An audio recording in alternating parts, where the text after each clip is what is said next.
Okay, today's lesson is the SI system, or the metric system, or the International System of Units. The reason it's SI is from the French language, it's Système d'International. Anyways, this is the system of units that almost the whole world uses. America, or the United States, is the only place that does not use the SI system as its primary source of measurement. So we use things like feet and gallons and pounds and stuff like that, and in the metric system we use grams and meters and liters. So in the scientific community we use the SI system because the majority of the world uses the SI system, and that allows us to compare our experiments and the data that we get from our experiments to the results of scientists from other countries.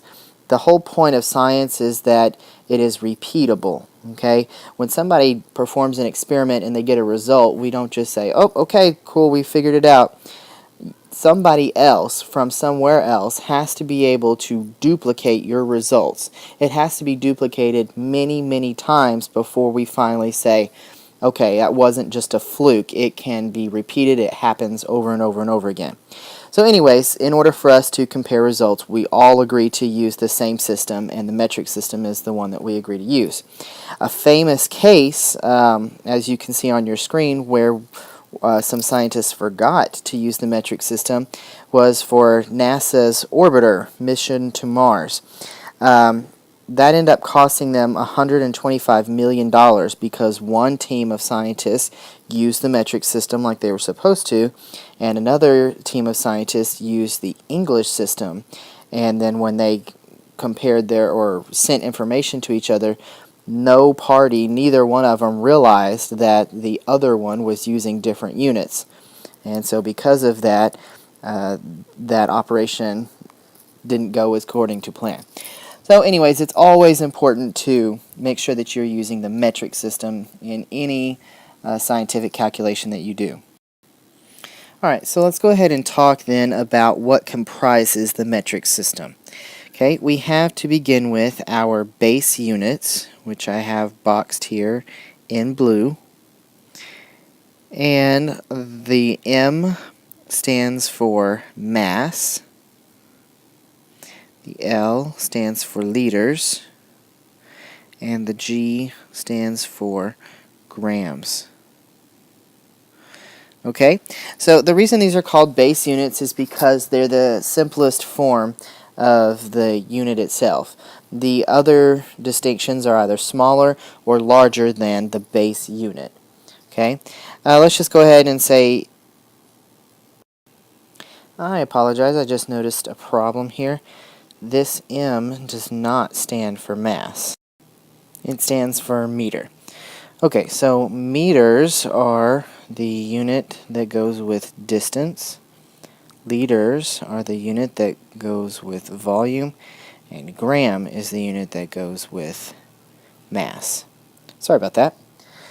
Okay, let's go ahead and define mass for a second. Mass is how much matter an object is, and it is different from weight.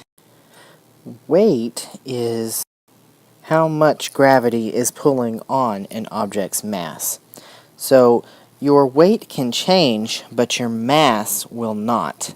Okay, and what I'm talking about is like if you were traveling from the Earth to the Moon. You as a person have the ability to lose weight and mass. So like if you go on a diet and you get skinny, the reason you're getting skinny is because you are losing weight and losing mass. You do not have the same amount of atoms as you did before. But let's say that you weigh, 200 pounds here on Earth, and you get into a rocket and you go to the moon.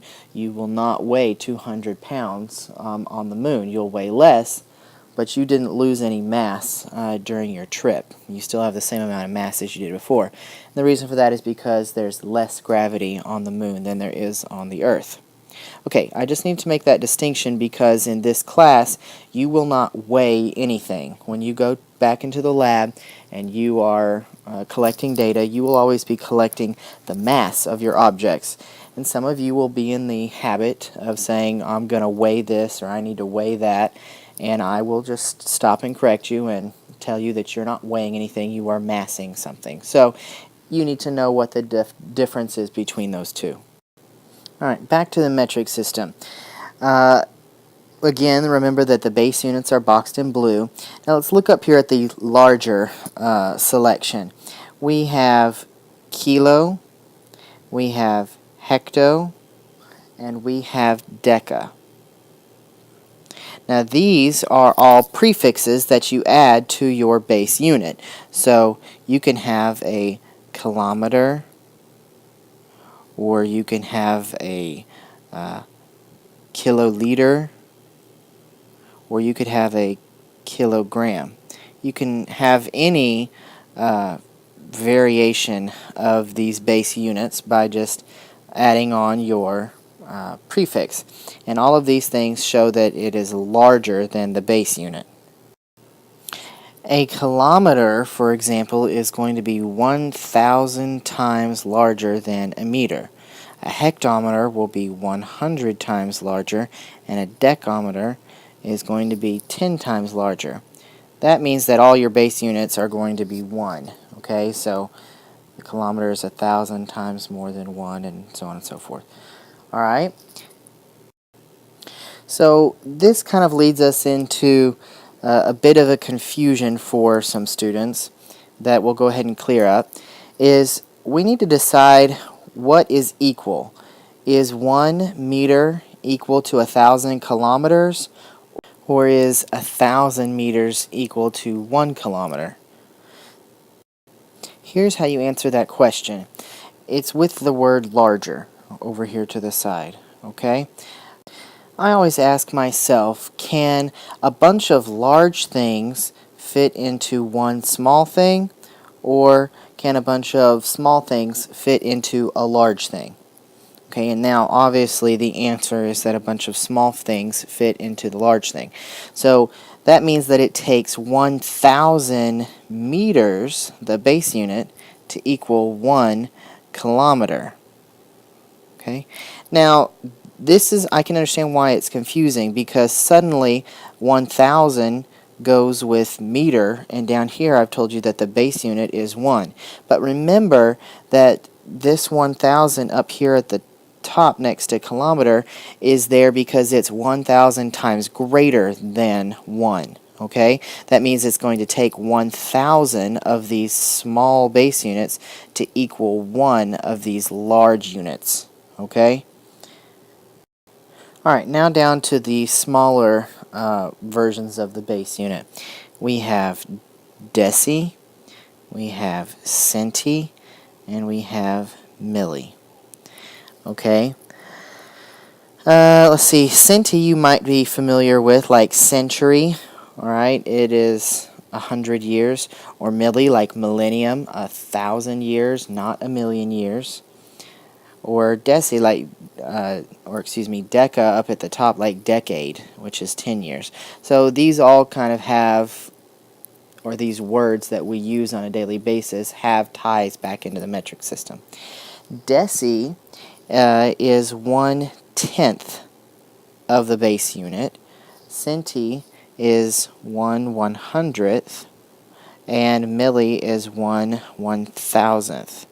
Okay, so that means that deci is 0.1. If you were to multiply 1 times 0.1, you would be dividing it by 10.